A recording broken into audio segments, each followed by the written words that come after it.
चलिए मैं ज़रा हम लोग बात कर लेते हैं आज रिलेटेड टू हमारे पास जो है वो आज थोड़ी सी बात कर लेते हैं कि अभी डेप्रिसिएशन का क्या माजरा है, ये डेप्रिसिएशन की क्या प्रॉब्लम है जो हम लोगों को समझ नहीं आती है या इसके अंदर इश्यूज होते हैं।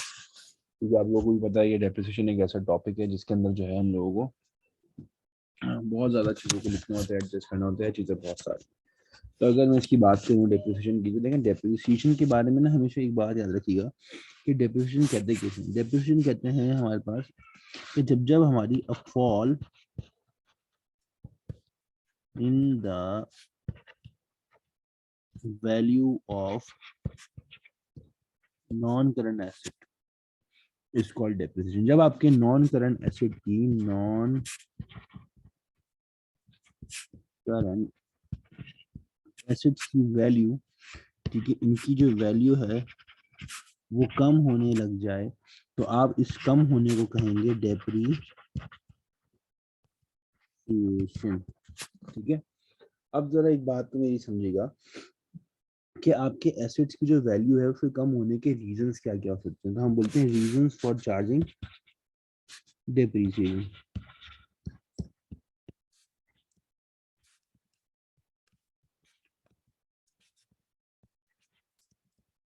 डेप्रिसिएशन चार्ज करने की क्या रीजंस और क्या वजूहत हो सकती हैं, व्हाई वी चार्ज डेप्रिसिएशन। तो अगर मैं इसकी थोड़ी सी बात करूं तो भाई देखो, डेप्रिसिएशन इसलिए चार्ज करते हैं हमारे पास, ठीक है, इसके एक रीजन होता है wear and tear. Wear and tear का मतलब है या तो आप लोगों ने इसको बहुत ज्यादा इस्तेमाल कर लिया है, ठीक है, या फिर जो है इसके अलावा इसका यूजेज ज्यादा है, ठीक है, या फिर इसके अलावा हम लोग इसको बोलते हैं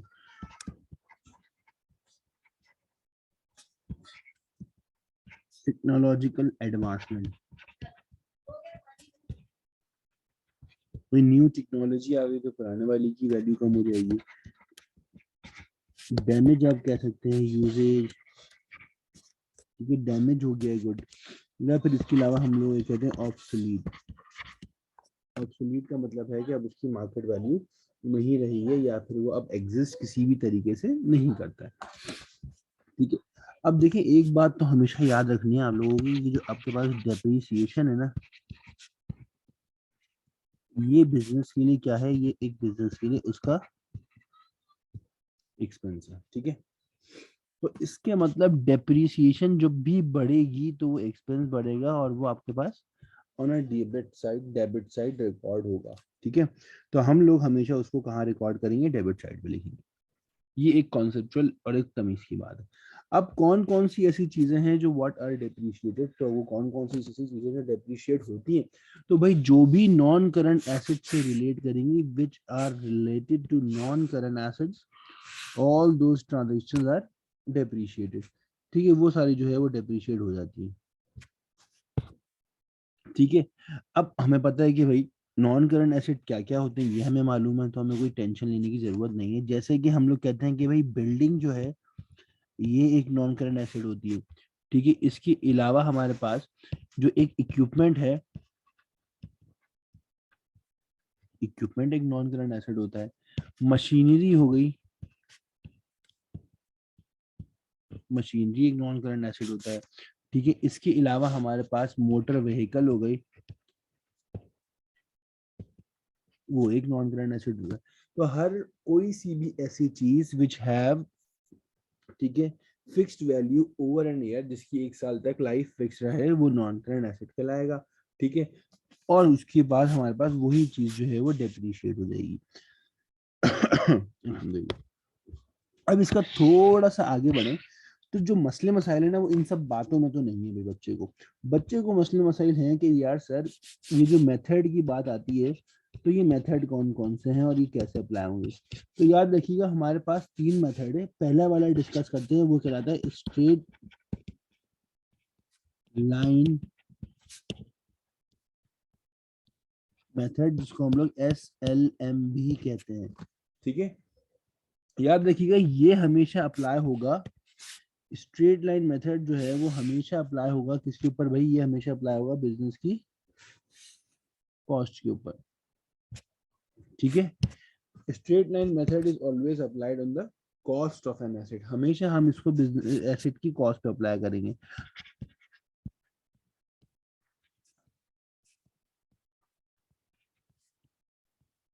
एसेट कॉस्ट, ठीक है, जो एसेट की ओरिजिनल कॉस्ट होगी उस पर अप्लाई हो जाएगा ये, ठीक है, उन एसेट्स पर अप्लाई होगा विच लूजेस देयर वैल्यू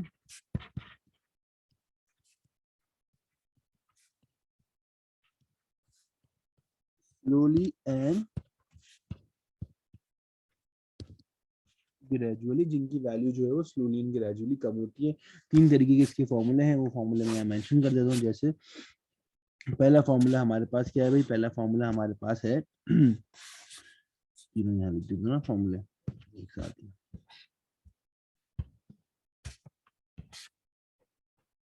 ठीक है। तो पहला फॉर्मूला है हमारे पास, वो क्या होता है भाई, वो कहता है कि यार जो भी एसेट की कॉस्ट है उस कॉस्ट में से आप माइनस करोगे स्क्रैप की वैल्यू, और उसको जो है आप डिवाइड कर दोगे किससे, useful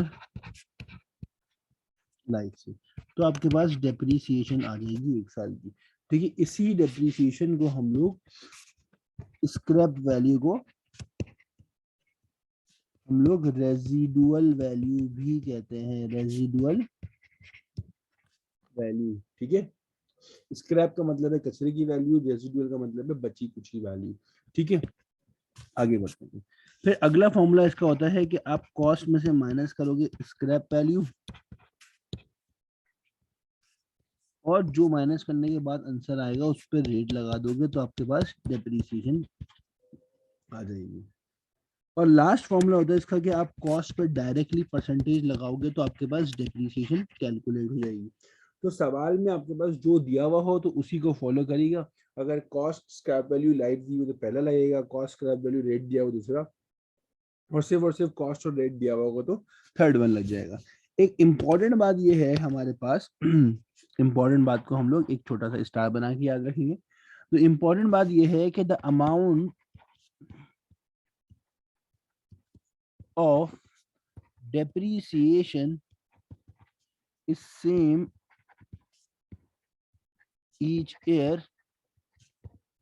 using straight line method, ठीक हो गया। तो ये हमारे पास इसकी कहानी थोड़ी सी खत्म हो गई। अब अगर आप देख लें तो मैं आगे चल रहे थोड़ा सा और। अब यहाँ पर हमारे पास दूसरा जो मेथड है जो है मेथड नंबर 2, वो कहलाता है हमारे पास reducing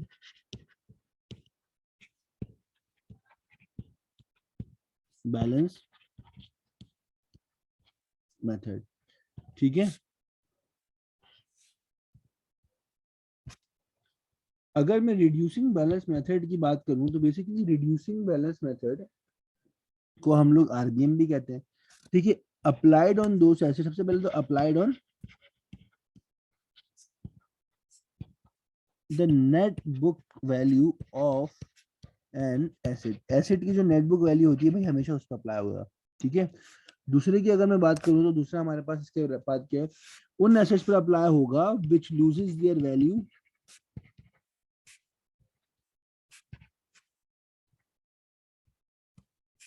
there value slowly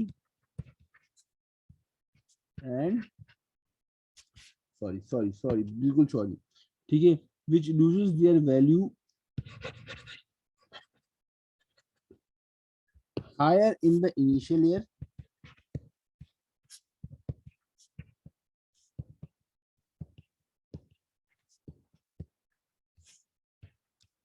and lower in the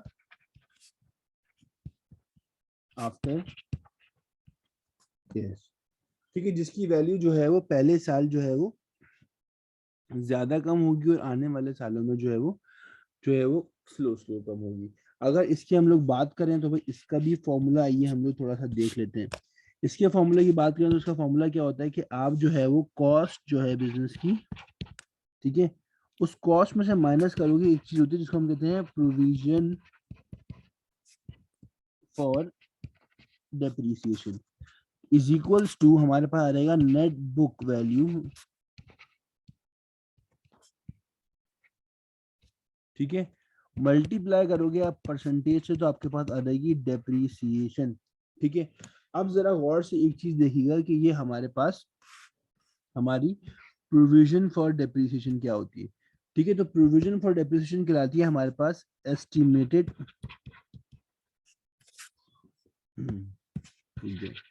provision for depreciation को हम लोग लेट सपोज आप कह लेंगे total depreciation charge in previous,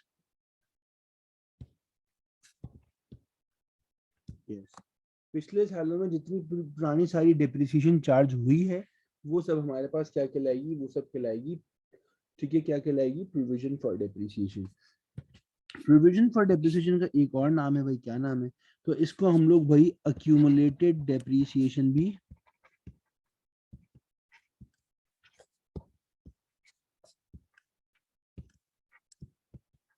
कहते हैं। ठीक है, ये हमारे पास प्रोविजन और अक्यूमुलेटेड की बात आ गई।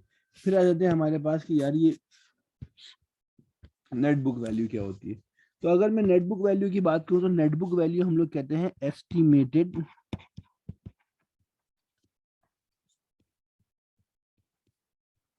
Market value in the books, वो एस्टिमेटेड वैल्यू जो आपको लगता है कि आपके एसेट की मार्केट में इतनी होगी या होनी चाहिए एज पर योर कैलकुलेशंस। ठीक है, तो ये हमारे पास इसका फॉर्मूला बन जाएगा, कॉस्ट में से हम माइनस कर लेंगे और ये सब हमारे पास कैलकुलेट हो जाएगा। अच्छा, इसके बाद हमारे पास आता है लास्ट फॉर्मूला जिसको हम कहते हैं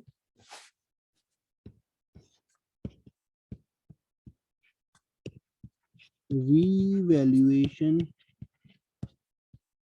method.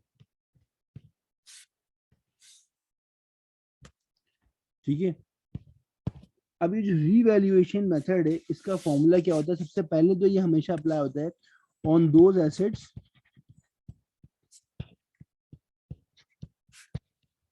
For which it is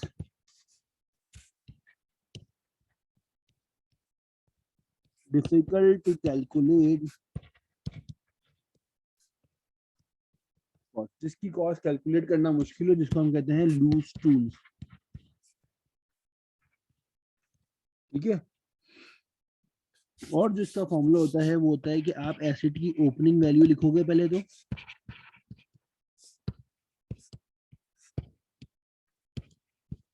उस ओपनिंग वैल्यू के अंदर आप कर दोगे ऐड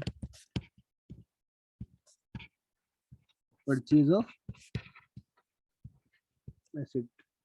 तो जो भी आपके पास परचेज ऑफ एसेट की वैल्यू आ रही होगी उसको आप इसके अंदर, जो आपने और एसेट नए खरीदे साल में, उसको हम ऐड कर देंगे, लेस कर देंगे इससे हम लोग सेल, या फिर सेल को हम लोग कहते हैं डिस्पोजल